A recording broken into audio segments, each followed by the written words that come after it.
इस Wikipedia channel पर आपका स्वागत है। मैं विपुल जैन आज आपको बताने जा रहा हूँ विकिपीडिया फास्ट ट्रैक पेपर का जो मैंने पिछली वीडियो अनसॉल्व पेपर की दी थी। आज मैं उसी पेपर को सॉल्व करने जा रहा हूँ, तो मेरे साथ बने रहिए और देखते रहिए विकिपीडिया चैनल।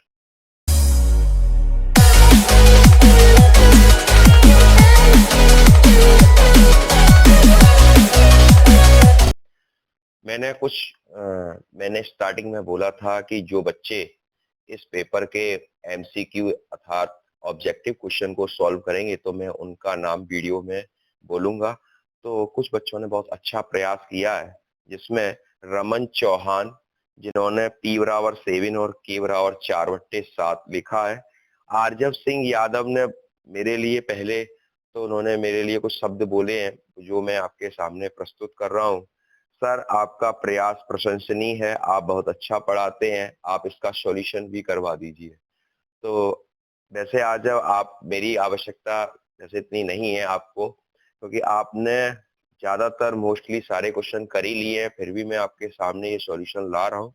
ठीक है, आपके सारे क्वेश्चन मोस्टली ठीक है। अखिल पावर ने भी यहाँ पर एक ऑप्शन बताया है मेरे को। चलिए हम स्टार्टिंग से क्वेश्चन को सॉल्व कर रहे हैं, क्वेश्चन पेपर को। तो बने रहिए मेरे साथ और इसी तरीके से आप अपने जवाब मेरे को देते रहिए, तो मैं वीडियो में आपका नाम लेता रहूंगा। ठीक है, चलिए स्टार्ट करते हैं। यहाँ पर पहला क्वेश्चन था किसी पूर्णांक स्मॉल m के लिए, मैं क्वेश्चन पेपर आपको दिखा दूं। किसी पूर्णांक स्मॉल m के लिए प्रत्येक विषम पूर्णांक निम्न रूप में होता है। ठीक है, विषम पूर्णांक निम्न रूप में होता है। तो यहाँ पर देखिए जो स्टार्टिंग आएगी वो आपकी ये आएगी। जैसे विषम पूर्णांक आपके होते हैं 1 होता है, 3 होता है, 5 होता है, 7 होता है। ठीक है, विषम पूर्णांक ये होते हैं। अगर किसी भी नंबर को यहाँ पे रखते हैं तो इसकी वैल्यू आपकी ऑड ही आएगी। जैसे सपोज मानो 2 × 1 + 1 इक्वल 2 एकम 2, 2 और 1 3 हो गया। अगर इसमें हम 3 जोड़ते हैं 2 3 6 हो जाते हैं। 2 × 3 + 1 2 3 6 और 1 7। अगर इसमें हम 5 जोड़ते हैं 2 × 5 + 1 तो ये हो जाते हैं 2 पंजे 10 और 1 11। आपको मेरी बात समझ में तो अच्छे से आ रही है। नेक्स्ट क्वेश्चन है हमारे पास समीकरण x² + kx + 4। ये लिखा हुआ समीकरण x² + kx + 4 का एक मूल -2 है, तो k का मान ज्ञात करो। यहाँ पर देखिए x बराबर हमने -2 रख दिया। x² + kx + 4 = 0। -2 का whole square equal 4, k into -2 + 4 equal 0।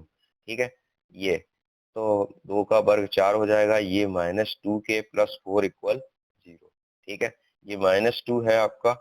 अब 4 और 4 हो जाएगी 8। -2k + 8 equal 0। -2k equal -8 minus minus हो गया प्लस k इक्वल 2 4 जा 8। k की वैल्यू 4 आई है। ठीक, नेक्स्ट क्वेश्चन देखिए। नेक्स्ट क्वेश्चन है बिंदु 2,6 और 0,9 के बीच की दूरी निकालनी है। के बीच की दूरी, अब बीच की दूरी क्या है? बीच की दूरी का फॉर्मूला होता है √x2 - x1 का whole square plus y2 - y1 का होल स्क्वायर।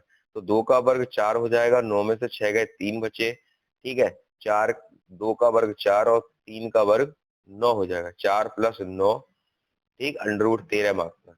ठीक है, नेक्स्ट क्वेश्चन है tan थीटा बराबर 3/4, तो cos थीटा का मान क्या होगा? सबसे पहले यहाँ पर पाइथागोरस थ्योरम लगाएंगे। 3 लंब बट्टे आधार होता है, तो लंब 3 हो गया, आधार 4 हो गया। तो पाइथागोरस प्रमेय लगाएंगे। कर्ण का वर्ग बराबर लंब का वर्ग धन आधार का वर्ग। तो AC का वर्ग बराबर 3 का स्क्वायर प्लस 4 का square. AC square equal 9 + 16। AC का वर्ग बराबर 25, AC बराबर 5। अब यहाँ पर 5 आ गया। cos थीटा होता है आधार बट्टे कर्ण, तो ये हो जाएगा 4/5। ठीक है, नेक्स्ट क्वेश्चन की तरफ चलते हैं। नेक्स्ट क्वेश्चन हमने बोला था वृत्त को दो बिंदुओं पर प्रतिच्छेद करने वाली रेखा को छेदक रेखा कहते हैं। वृत्त को दो बिंदुओं पर प्रतिच्छेद करने वाली रेखा को छेदक रेखा कहते हैं। ठीक है, अगला क्वेश्चन था वृत्त का क्षेत्रफल ज्ञात कीजिए जिसकी परिधि 440 मीटर स्क्वायर है। वृत्त का क्षेत्रफल ज्ञात कीजिए। अब देखिए वृत्त है ये आपके सामने। ठीक है, वृत्त का क्षेत्रफल ज्ञात करना है हमें। जबकि इसकी परिधि हमें 440 है। परिधि होता है वृत्त की परिधि बराबर होता है 2 पाई आर इक्वल 440 मीटर। तो पाई आर बराबर 220, 2 से हमने इसको काटा है, ठीक है, तो 200, 2 दूनी 4, 2 दूनी 220 आ जाएगा। पाई आर बराबर 220, आर बराबर 220 गुणा 22/7, 7 ऊपर चले जाएंगे और 22 ढाई 220, आर बराबर 70 मीटर। अब वृत्त का क्षेत्रफल हम जब ज्ञात करेंगे, वृत्त का क्षेत्रफल हुआ पाई आर स्क्वायर 22/7 गुणा 70 गुणा 70, तो 22 गुणा 700, 15,400 मीटर स्क्वायर। ठीक है, ये सारे ऑब्जेक्टिव हो गए। जिन बच्चों ने प्रयास किया है वो सभी बधाई के पात्र हैं। ठीक है, उनको उनके लिए और जो बच्चे वीडियो देख रहे हैं उन सभी के लिए मैं कामना करता हूं कि उनके बोर्ड एग्जाम में अच्छे से अच्छे नंबर आए। क्वेश्चन नंबर दूसरे का दो समरूप त्रिभुज के परिमाप 40 सेंटीमीटर और 60 सेंटीमीटर है। इसका परिमाप 40 है और इसका 60 है। ठीक है, 60 सेंटीमीटर, इनके क्षेत्रफल का अनुपात क्या होगा? ठीक, तो परिमाप दोनों का दे रखा है इन्होंने, 40 सेंटीमीटर 60 सेंटीमीटर के क्षेत्रफल का अनुपात क्या होगा?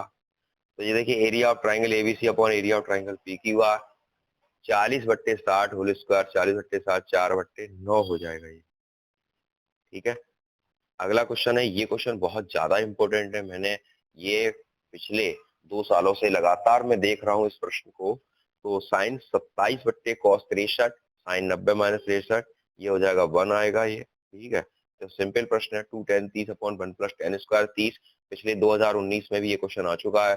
2 × 1/√3 प्लस 1/√3 का होल स्क्वायर, तो ये हो जाएगा 2/√3, 1 + 1/3। सॉल्व करेंगे इसको, पहला चौथा दूसरा तीसरा एलसीएम लेके, तो 2 × 3 × 4√3, 2 दूनी 4, 3/√3।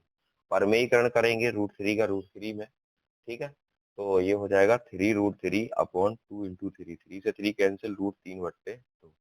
नेक्स्ट क्वेश्चन है यहाँ पर, चित्र में एक वर्ग, देखिए क्वेश्चन यहाँ पर मैंने ये लिखा है, चित्र में एक वर्ग ओ ए बी सी चतुर्थांश ओ पी बी क्यू के अंदर खींचा गया है। यदि ओ ए बराबर 20 सेंटीमीटर तो छायांकित भाग का क्षेत्रफल ज्ञात कीजिए।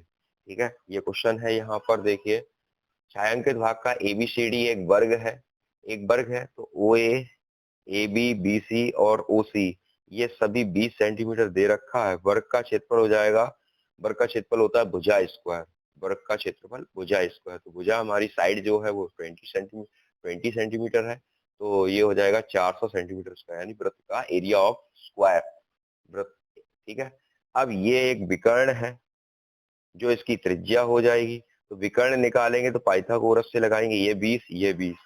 ठीक है, पाइथागोरस से हम विकर्ण निकालेंगे, त्रिभुज ओ ए बी बराबर ओ बी का स्क्वायर धन ए बी का स्क्वायर धन ओ ए का स्क्वायर।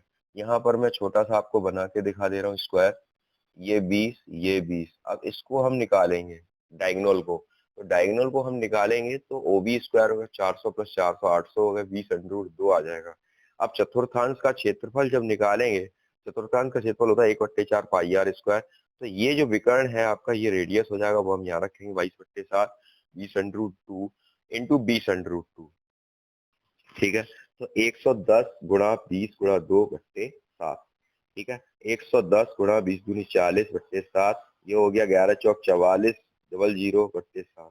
छायांकित भाग का क्षेत्रफल बराबर चतुर्थांश का क्षेत्रफल माइनस वर्ग का क्षेत्रफल, 4400/7 - 400, ये हो जाएगा 4400 - 700 2800/7, ये हो जाएगा 1600/7। इसमें से 4400 में से 28 को हम निकालेंगे 7, ये हो गया 1600/7। ठीक है, क्वेश्चन नंबर तीसरे का यहाँ लिखा हुआ है, बिना लंबी विभाजन प्रक्रिया किए बिना दिखाइए परमेय संख्या 17/90 शांत दशमलव है या अशांत आवर्ती दशमलव है। ठीक है, ये भी अच्छे अखिल पावर ने इसका जवाब हमें दिया था। तो यहाँ पर देखिए, 17/90 की बात कर रहे हैं, ये शांत है या अशांत है? शांत और अशांत के बारे में मैं आपको थोड़ा सा क्लियर कर दूं। शांत अशांत क्या होता है? देखिए, यहाँ पर दोनों चीजों को नहीं देखते, सिर्फ हर को ही देखते हैं। अंश और हर में सिर्फ हर के बारे में ही बात करते हैं। यदि हर के गुणनखंड करने पर 2 पे पावर m गुणा 5 पे पावर n की अगर फॉर्म आ जाती है, तो वो आपका शांत है उसके अलावा कोई भी फॉर्म आती है तो वो अशांत आवर्ती कहलाती है। जैसे यहाँ पर 90 के फैक्टर करने पर देखिए यहाँ पर फैक्टर किए हैं, 2 चौक 8, 2 पंजे 10, 3 एकम 3, 3 पंजे 15, 3 पंजे 15, 5 एकम 5। इस तरह की सिचुएशन अगर हमारे सामने आ जाती है, ठीक है, क्योंकि यहाँ पर 2 भी आ रहा है, 3 भी आ रहा है और 5 भी आ रहा है, हमें सिर्फ 2 और 5 चाहिए, तो ये अशांत आवर्ती कहलाता है। ठीक है, यहाँ पर लिखा है यदि परिमेय संख्या 2 पे पावर m गुणा n की नहीं है, इसलिए है अशांत आवर्ती है। ठीक है, नेक्स्ट क्वेश्चन है तीसरे का खा, वह अनुपात ज्ञात कीजिए जिसमें बिंदु, क्वेश्चन है वह अनुपात ज्ञात कीजिए जिसमें बिंदु a 5, और b -1, 4 को मिलाने वाले रेखाखंड को बाई अक्ष विभाजित करता है, इस विभाजन बिंदु के निर्देशांक ज्ञात कीजिए। तो यहाँ पर देखिए a 5, लिखा, b -1, 4 लिखा है, और इसके विभाजन बिंदु 5, 5 बाई अक्ष को विभाजित करता है, इस विभाजन बिंदु के निर्देशांक ज्ञात कीजिए। ठीक है, तो यहाँ पर बाई अक्ष को विभाजित कर रहा है, तो 0 हो जाएगा, 0, अंत विभाजन से m1 x2। तो यहाँ पर सबसे पहले हम यहाँ लिखेंगे x1 = 5, y1 = -6, यहाँ लिखेंगे x2 = -1, y2 = -4। अंत विभाजन से x और m1 x2 + m2 x1 बट्टे m1 प्लस x2 बट्टे m1 प्लस m2। अब यहाँ पर m1 m2 हमें निकालना है। सबसे पहले x 0 है, m1 -1 plus m2 into 5 upon m1 plus m2, minus m1 plus 5 m2 = 0, m1 बराबर 5 m2, m1 अपॉन m2 बराबर 5/1। ठीक है, m1 अनुपात m2 = 5:1, x बराबर y बराबर m1 y2 plus m2 y1 बट्टे m1 प्लस y बराबर 5 गुणा -4 प्लस 1 गुणा -6 अपॉन 5 प्लस 1। तो ये हो जाएगा 5 चौक 20 -6, ये हो जाएगा -26/6, 13/3। ठीक, ये आपके निर्देशांक आ गए 0, -13/3। नेक्स्ट क्वेश्चन है, ये क्वेश्चन बहुत अच्छा है, इसका मुझे जवाब भी दिया था। देखिए ये क्वेश्चन है, द्विघात समीकरण 4x² + 4bx - a² - b² = 0, तो x का मान ज्ञात कीजिए। ये थोड़ा क्वेश्चन ट्रिकी है, अगर आप इसे अच्छे से करते हैं तो आपको कोई प्रॉब्लम नहीं होगी। जैसे मैंने यहाँ पे लिखा है 4x² + 4bx - a² + b² = 0, 4x² + 4bx, ठीक है, b² - a² = 0। अब यहाँ देखिए 2x + b का होल स्क्वायर - a², तो यहाँ पर a² - b² की फॉर्म बन जाएगी, तो एक में जोड़ेंगे एक में घटाएंगे, तो 2x + b - a 2x + b + a, तो ये हो जाएगा 2x = a - b, x बराबर a - b upon 2, 2x = -a upon -a - b, x = -a - b upon 2। ठीक है, ये x की दो वैल्यू आपके सामने आ गई। नेक्स्ट क्वेश्चन है मध्य, ये समांतर माध्य से लिया गया क्वेश्चन है। लिखा है आंकड़े 10, 13, 17, 19, 12, 15, 19, 20 और 19, 17 का बहुलक और माध्य ज्ञात कीजिए। ठीक है, तो माध्य क्या होता है, जितने नंबर होते हैं इन सभी नंबर को ऊपर जोड़ते हैं और इन सभी नंबरों की संख्या को नीचे लिखते हैं। तो यहाँ पर 161 आ रहा है, इसका एडिशन बट्टे 10, ये 16.1 हो जाएगा। मैं इसको जरा थोड़ा सा ऐड कर लूँ आपके सामने, 7 और 3 10, 10 9 19, 2 21 और 5 26, 26 और 9 आपके 35, 35 और 9 44, 44 और 7 51 की 1 हासिल की 5, 5 और 1 6 और 1 7 और 2 9 और 1 10 और 1 11 और 1 12 और 1 13, 14 और 1 15 और 1 16, 161 बिल्कुल सही है। 10 का डिवाइड करेंगे 16.1 आ जाएगा, और इसमें जो नंबर सबसे मैक्सिमम बार आता है वह आपका बहुलक कहलाता है। ठीक है, देखिए ये क्वेश्चन बहुत इंपॉर्टेंट है, इसको आप अच्छे से लगा लीजिए, ये कई बार आ चुका है। ठीक है, बोर्ड एग्जामिनेशन के अंदर, तो आप इसको बिल्कुल भी नहीं छोड़िए। यहाँ लिखा है 2 + √3 सिद्ध कीजिए, 2 + √3 एक अपरिमेय संख्या है। ठीक है, माना 2 + √3 एक परिमेय संख्या है, माना p और q पूर्णांक है, p/q = 2 + √3, p/q - 2 = √3, p - 2q/q = √3। यहाँ लिखेंगे, देखिए यहाँ पर इस तरह की भाषा को लिखना पड़ता है, p - 2q/q एक पूर्णांक संख्या अर्थात √3 एक परिमेय संख्या, परंतु इन तत्वों का विरोधाभास प्राप्त हो रहा है जो परिणाम के विपरीत है, अतः हमारी कल्पना गलत है, 2 + √3 एक अपरिमेय संख्या। इस तरह से लैंग्वेज आपको हर एक में लिखनी पड़ेगी। नेक्स्ट क्वेश्चन है चौथे का खा, sine 3a equal cos a minus 26। ठीक है, ये आपका एंगल ए जो है, 3a जो है वो न्यून कोण है। तो न्यून कोण जो होते हैं जिसे एक्यूट एंगल कहते हैं, न्यून कोण वो होते हैं जो 90 से छोटे होते हैं, जो 90 से छोटे होते हैं उन्हें हम न्यून कोण कहते हैं। तो ये हो जाएगा cos 90 minus 3a equal cos a minus 26। ठीक है, cos 90 minus theta equal sine, तो cos से cos कट जाएगा। इस साइन 3a को हमने इस तरीके से बना के लिख लिया। ठीक है, sign 3a upon cos, sign 3a को हमने इस तरीके से लिखा cos 90 माइनस 3a। तो cos से cos कैंसिल हो गया, ये हमारे पास जो वैल्यू बची 90 minus 3a equal a minus 26। तो हमने सेपरेट किए ए की value a plus 3a, a plus 3a और माइनस 90 और माइनस 26 इसको ऐड किया, माइनस 116, a की वैल्यू 29 डिग्री आ रही है। ठीक है, नेक्स्ट क्वेश्चन है, सिद्ध कीजिए बेलन का आयतन दुगना। लिखा है सिद्ध कीजिए बेलन का आयतन दुगना वक्रपृष्ठ और आधार की त्रिज्या के गुणनफल के बराबर होता है। सबसे पहले यहाँ पे लिखेंगे, माना बेलन की ऊंचाई h और त्रिज्या कैपिटल R है।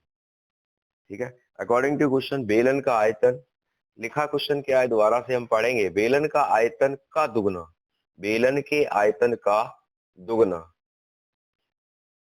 उसके वक्रपृष्ठ और आधार की त्रिज्या के गुणनफल के बराबर। ठीक है, तो यहाँ लिखा है बेलन का आयतन का दुगना 2 गुणा pi are square H equal 2 pi R H गुणा आर। तो 2 pi are square H equal 2 pi are square H, इसको हम कैंसिल करेंगे, 2 पाई आर स्क्वायर एच से ये आपका इक्वल हो गया एल एच एस बराबर आर एच एस।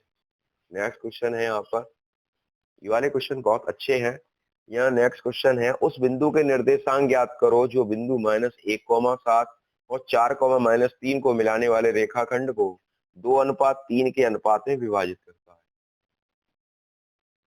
उस बिंदु के निर्देशांक ज्ञात करो जो बिंदु -1,7 और 4,3 को मिलाने वाले रेखाखंड को 2:3 के अनुपात में विभाजित करता है।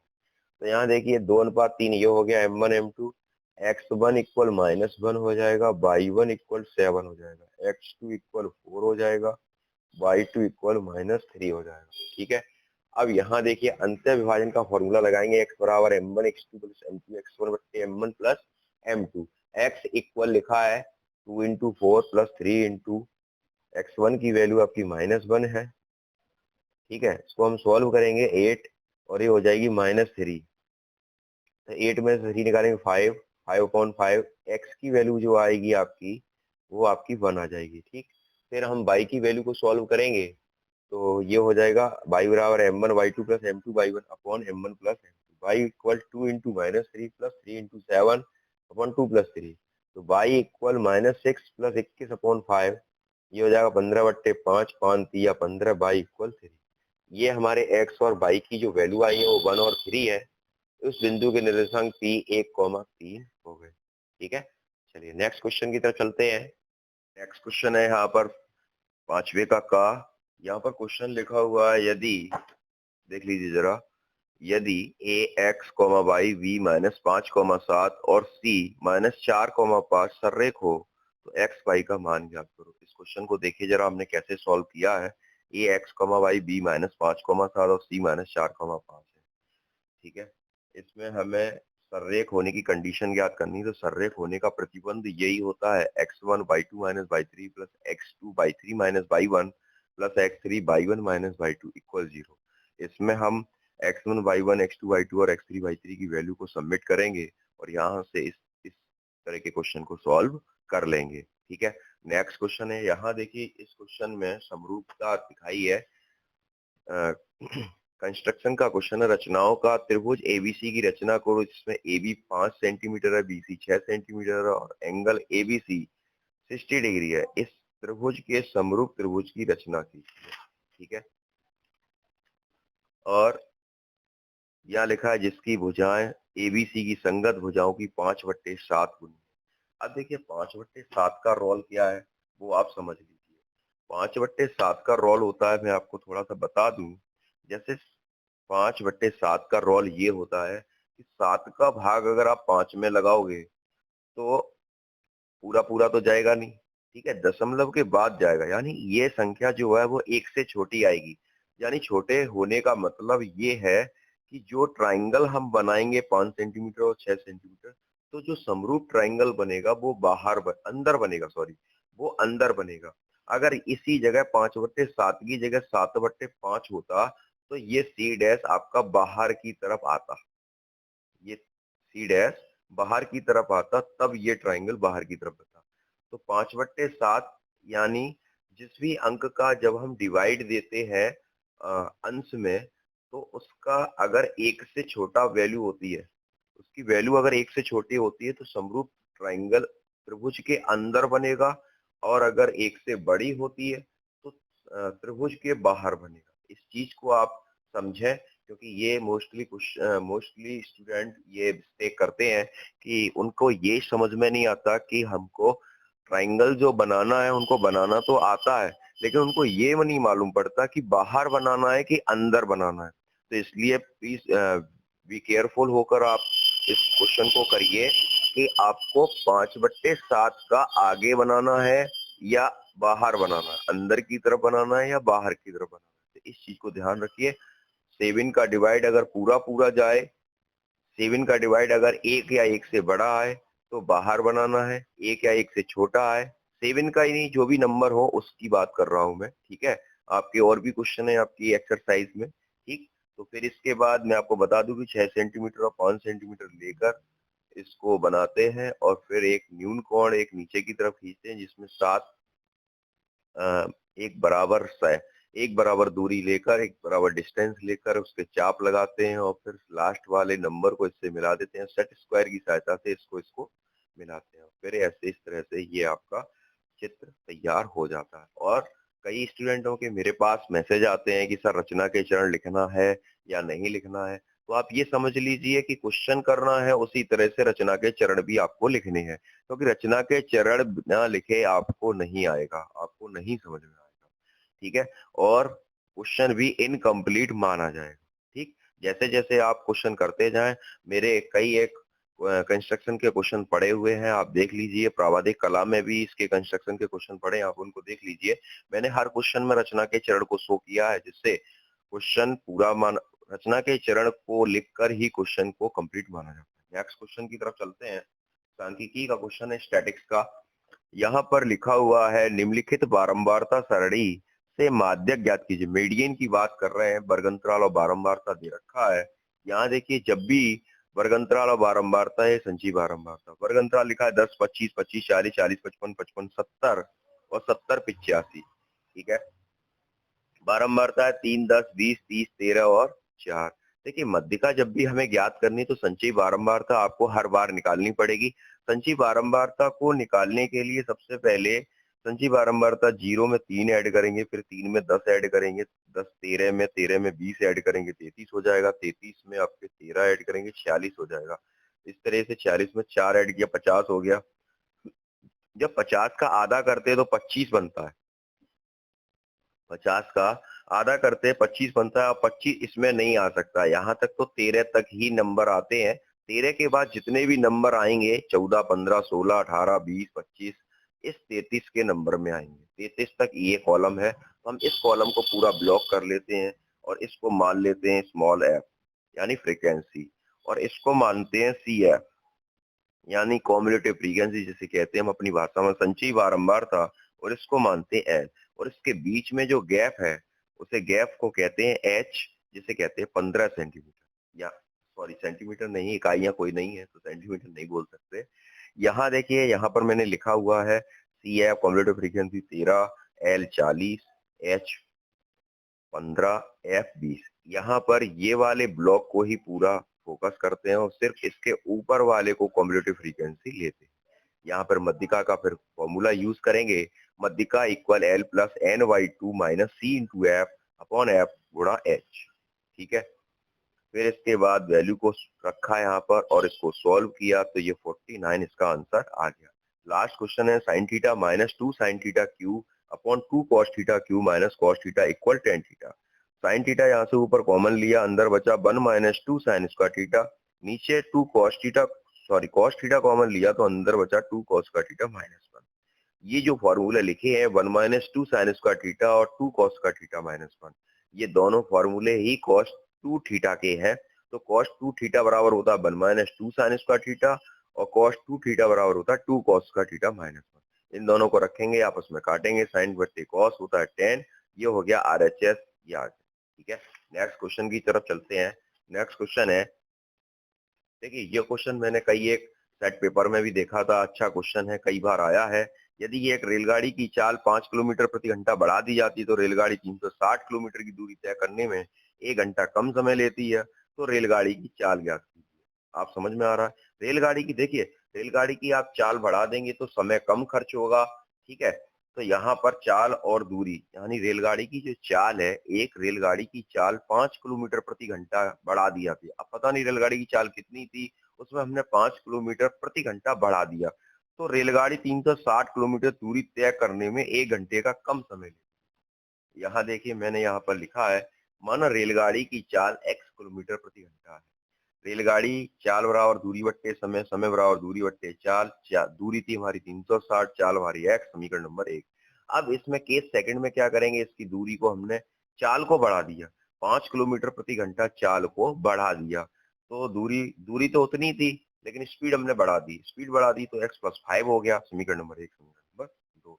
तो जब स्पीड बढ़ा दी तो 1 घंटे का कम समय लगा, 1 घंटे का कम समय लगा, किस दूरी में, पहले वाली दूरी में। तो इसको इस तरीके से पहले लिखते हैं, 360 बट्टे x minus 1 equal 360 upon x plus 5, इस तरीके से लिखते हैं। ठीक है, क्योंकि तो 1 घंटे का कम समय लग रहा है, 1 घंटे का समय कम लग रहा है इस वाले में। ठीक है, इस दूरी में, इससे तो एक को हम इधर लेके आए और 360 को इधर लेके आए, ये हो गया। फिर इसको सॉल्व करते हैं, सॉल्व करने पर इस तरह का गुणनखंड तैयार होता है, x square plus 5x minus 1800 equal 0। इसको देखिए, एक्स स्क्वायर प्लस 45 माइनस 40, ये आपके गुणनखंड आ गए, minus 1800 equal 0। X square plus 45x minus 40x minus 1800 equal 0। X plus 45 minus 40x plus 45, x plus 45 बाहर लिया, अंदर बचा x minus 40 equal 0। X equal minus 45, x equal 40। बात समझ में आ गई? नेक्स्ट क्वेश्चन की तरफ चलते हैं। देखिए नेक्स्ट क्वेश्चन है, आकृति में छायांकित भाग का क्षेत्रफल ज्ञात कीजिए और एबीसीडी भुजा 14 सेंटीमीटर एक वर्ग है तथा एपीडी और बीपीसी दो अर्धवृत्त। तो यहाँ पर सबसे पहली बात, भुजा 14 सेंटीमीटर है, वर्ग की प्रत्येक भुजा बराबर होती है, यानी ये भी 14 हो जाएगा, ये भी 14 हो जाएगी, ठीक है, और ये भी 14 हो जाएगा। ठीक है, यहाँ पर देखिए आकृति में छायांकित भाग का क्षेत्रफल क्या है, ये वाला जो हमने जो डॉटेड किया है, ये वाला भाग हमें निकालना है। एबीसीडी भुजा 14 सेंटीमीटर का, तो वर्ग का क्षेत्रफल निकालेंगे और अर्धवृत्त का क्षेत्रफल निकालेंगे। अब अर्धवृत्त 2 है, तो 2 अर्धवृत्त जोड़कर एक गोले का क्षेत्रफल निकल निकल के आएगा। ठीक है, यानी वृत्त का क्षेत्रफल निकल के आएगा, यानी वर्ग के क्षेत्रफल में से वृत्त का क्षेत्रफल घटा देंगे तो ये छायांकित भाग का क्षेत्रफल आ जाएगा। यहाँ देखिए क्वेश्चन को मैंने सॉल्व किया है। वर्ग की भुजा 14 सेंटीमीटर, वर्ग का क्षेत्रफल 14 का स्क्वायर यानी 196 सेंटीमीटर स्क्वायर। दो अर्धवृत्त का क्षेत्रफल 2 into half pi are square, यानी आप पाई आर स्क्वायर भी लिख सकते हो वृत्त का क्षेत्रफल। ठीक है, 22/7 गुणा 7 गुणा 7, ये हो गया 154 सेंटीमीटर। छायांकित भाग का क्षेत्रफल आ गया 196 माइनस 154, यह हो गया 42 सेंटीमीटर स्क्वायर। इसका जो गा वाला क्वेश्चन था, त्रिकोणमिति में दे रखा है, cosec theta minus sine theta sec theta minus cos theta equal 1/10 theta plus cot theta. Cosec theta minus sine theta sec theta minus cos theta, इसको हमने ओपन किया, क्योंकि इसको एलएचएस लेकर हम ओपन कर रहे हैं। कोसेक हो जाता 1/साइन, साइन तो साइन है ही, सेक को हमने ओपन किया 1/कॉस माइनस कॉस थीटा, तो ये हो जाएगा आपका 1 minus sine square theta upon sine theta into 1 minus cos square theta upon cos theta. ठीक है, तो यहाँ पर 1 माइनस साइन स्क्वायर थीटा जो होता है वो होता है कॉस स्क्वायर थीटा, और यहाँ पर 1 माइनस कॉस स्क्वायर थीटा होता है वो तो साइन थीटा। हमने इसको सॉल्व किया, cos theta cos square theta upon sine theta into sine square theta upon cos theta से एक पावर कट गई और साइन थीटा से भी एक पावर कट गई, अंदर जो वैल्यू बची वो बची cos theta into sine theta upon 1। फिर इसके बाद एक लिखा, एक के नीचे हम लिख सकते हैं cos square theta plus sine square theta. Cos square theta और साइन स्क्वायर थीटा की जो आइडेंटिटी होती है वो 1 होती है, तो यहाँ पर हम इसको लिख सकते हैं, हमने इसको लिखा है 1/cos स्क्वायर थीटा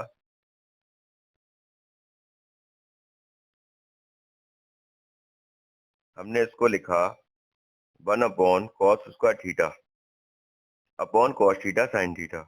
तो यहाँ से एक पावर कट गई, ये बचा cos थीटा बट्टे sin थीटा, यानी लिख सकते हैं 1/cot थीटा। इसको सेपरेट करके लिखा 1/sin² थीटा नीचे वाले को, ठीक है, और इसको इस तरह से cos थीटा sin थीटा। ये जो अंश में लिखा है उसको मैंने नीचे लिख लिया, क्योंकि पहला चौथा जब दूसरा तीसरा भिन्न की फॉर्म लगाते हैं तो ये स्वतः ही अपने आप ऊपर पहुंच जाता है। या सबसे ऊपर लिख सकते हैं इसको, या सबसे नीचे लिख सकते हैं। तो मैंने इसको सबसे नीचे लिखा है, ठीक है। तो यहाँ cos theta into sine theta, यहाँ से साइन थीटा से एक पावर कट गई, ये साइन थीटा बट्टे cos थीटा बचा, ये tan थीटा हो गया। यही हमें प्रूव करना, ठीक है। नेक्स्ट क्वेश्चन है,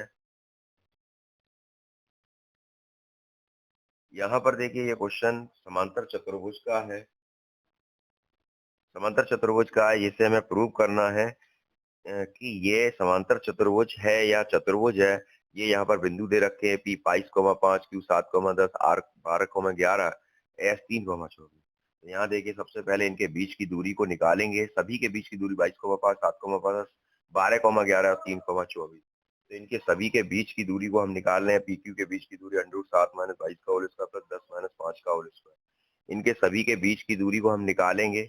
PQ के, QR के, RS के और SP के, इन सभी के बीच की दूरी को हमने निकाला।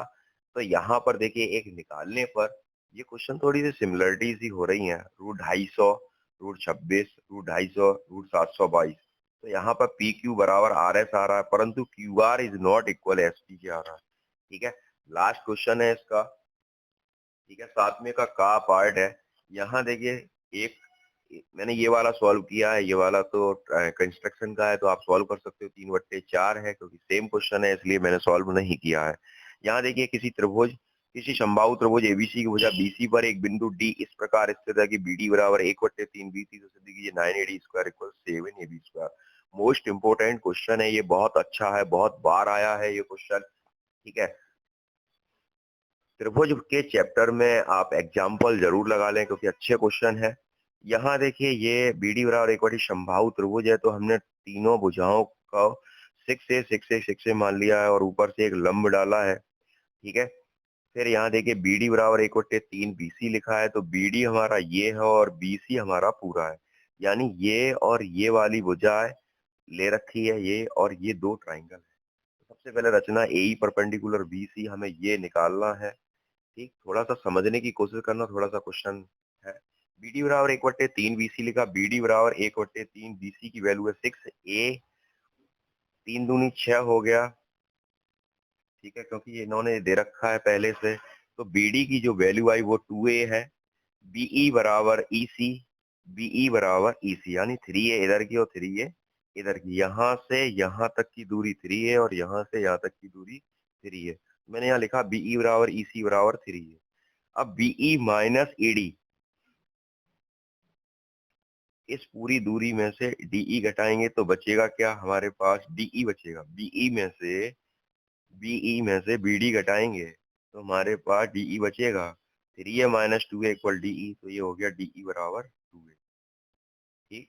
त्रिभुज ABE उठाएंगे, ABE कहाँ है, ABE, पाइथागोरस प्रमेय लगाएंगे। AB का स्क्वायर बराबर AE² धन BE²। समीकरण नंबर 1। त्रिभुज ADE में AD का स्क्वायर बराबर AE का स्क्वायर धन DE का square, AE² = AD² minus DE²। समीकरण नंबर 1। समीकरण नंबर 2, समीकरण 2 में एक का मान रखेंगे, ठीक है। समीकरण 2 में एक का मान रखेंगे, AB² = AD² minus DE² plus BE²। यहाँ देखिए थोड़ा सा AB², ये AE² है, इसको हमने इधर ले जाएंगे। इसको आप देख लीजिए, AB² minus BE² equal AE², ये हो गया। अब इस AE की जगह हम ये लिखेंगे, यहाँ देखिए यहाँ लिखा हुआ है, ठीक है। फिर हमने इसको सॉल्व किया,